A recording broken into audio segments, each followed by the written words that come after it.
If this thing died tomorrow, I'd have another one coming tomorrow. They're that valuable. That's impressive. That's how thin that thing will cut.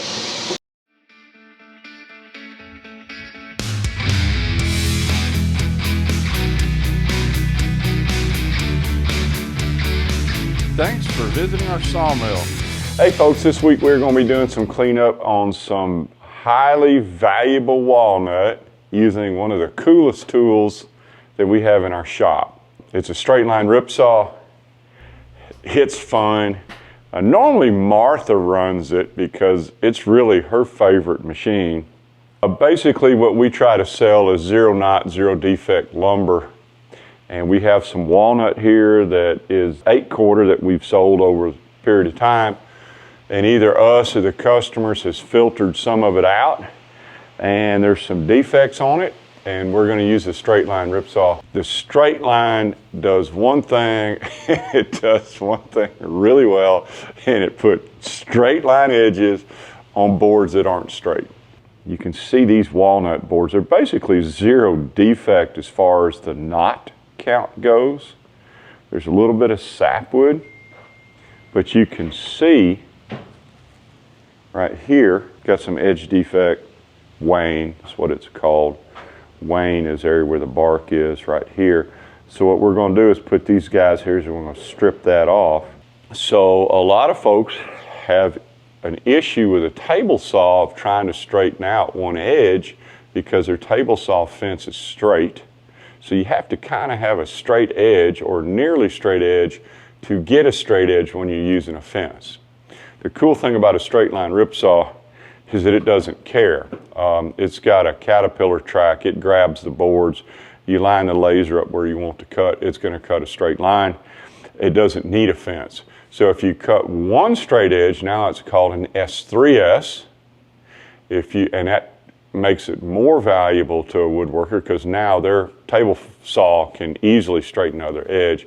Or in another case, or in the case of some of these boards, we're going to be surfacing, or we're going to be doing the edging on both edges. So a board that's surfaced 4 sides, 2 faces, 2 sides, is a S4S. You can see it's got a laser that we use to line up the edge of where we want the board to cut. For the first cut, you push the fence all the way out because you're actually making the alignment with the laser guide. This is a chain. It doesn't look like a chain. It looks like it's really more like a caterpillar track, like it's on a bulldozer. And inside here,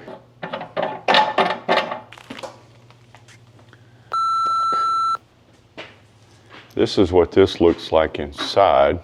12-inch ripping blade, big motor, and it has these presser rollers. So basically the blade is lower, it's not a lot of light, it's lower than the chain, so it runs in a groove. So when the wood comes through, the blade makes a fully complete cut, and then these rollers, which we adjust using the dial, press the board down to the chain. So the chain pulls it in, the blade slices it all the way through nice and clean. I know I'm going to get the question, how many board foot have we run through this machine? I don't know the answer to that. I guess, I don't know.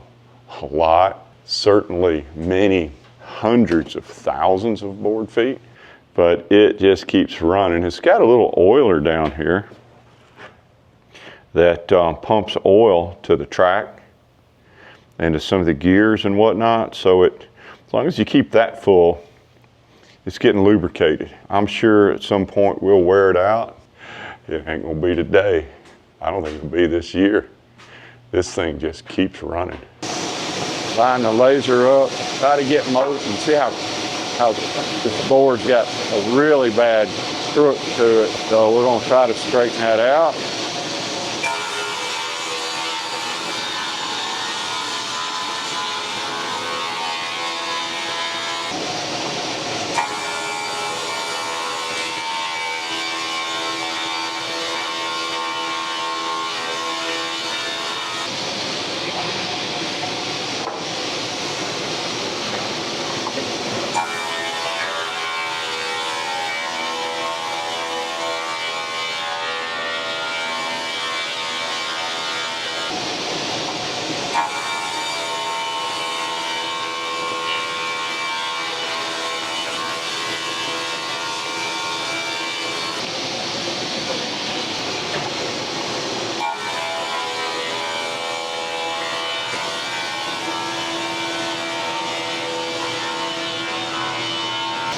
This will need just a hair. Again, you line the laser up, kind of where it just takes it off. Feed it in. Look for the defect. Martha feeds it back. Put it in.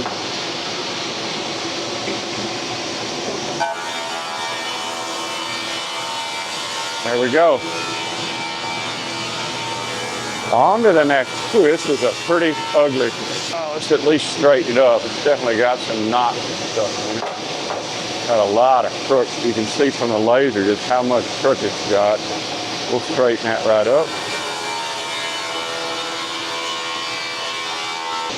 And let's see where the laser, yeah, see it. 9 inches catches it right here. Thick and thin, but it's a dog bone, but you got to clean it up.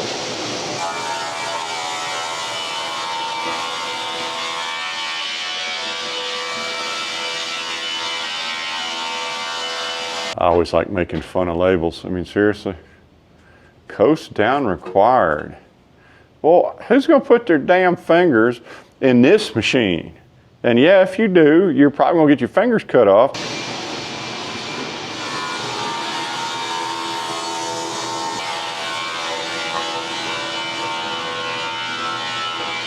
You can see how thin it's cut out. Very cool machine. Got some crook in it. Trim this down to 5.5. And you're trying to do the best for the customer, as well as the business.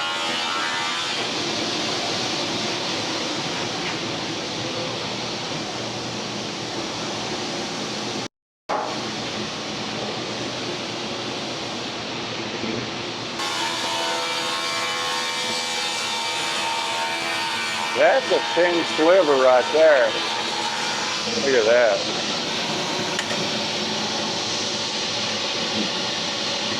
That's impressive. That's how thin that thing will cut. Very clean edges. It's raining outside, so he's not really in a good mood. He had to move from his four-wheeler to his forklift. He's got his tail tucked under.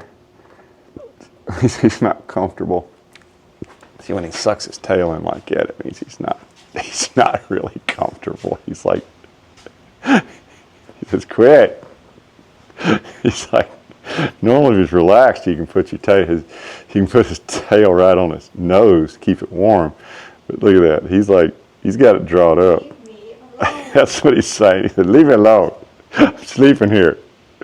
I'm a professional sleeper. He's all bundled up. You don't stack from one edge and come all the way over, because that leaves this edge ragged. And you don't stack from this edge and come all the way over, and that leaves that edge ragged. What you do is you stack from an edge, get it even, stack this outer board to get this edge even, and then find a board that fits in the middle, which should be this one. And this gives you, see how that fits, just like a puzzle? This gives you straight edges on both sides. That's how you know when a newbie stacked a pile of wood. It's a pyramid. It's a pyramid one, because they keep coming in and in and in, or it looks like a Jenga set. You don't want that. You want straight edges on this side and straight edges on that side. So we stack that side, come across, and then we'll put a place board there and then fill in the middle. And you also don't want these outer edges to line up. You don't want the same board width as this board and this board, because this lets this joint open up, and what that's going to do is let the edges of the pack fall off. So you always want to at least stagger this joint. So the last thing we would want to do is put a board this wide here. So this is a narrow board, so another board's going to try to hold that joint together. Right there. Martha has already found the perfect sized board. Look at that. These edge boards go together. They're not perfect, but see what she's doing. So since this is the top layer and we don't have a full top layer, end board, diagonal, and this way when you put a pallet on top of it. Chip's gonna have to move. Because Martha's got to drive. Come on. Up. All right, I'll just sit on it. And when he doesn't move over, he just moves back. Look at him. It's like, hurry up. You interrupted my nap. If this thing died tomorrow, I'd have another one coming tomorrow. They're that valuable. We could not do what we do without this. If you're going to do any kind of high-grade lumber work, you need one of these. So anyway, please like and subscribe. Subscribing doesn't cost you a dime. You just go click the little button, and we will see you guys next week. Have a good one. Thanks for visiting our sawmill. Click on the links above to see more of our videos.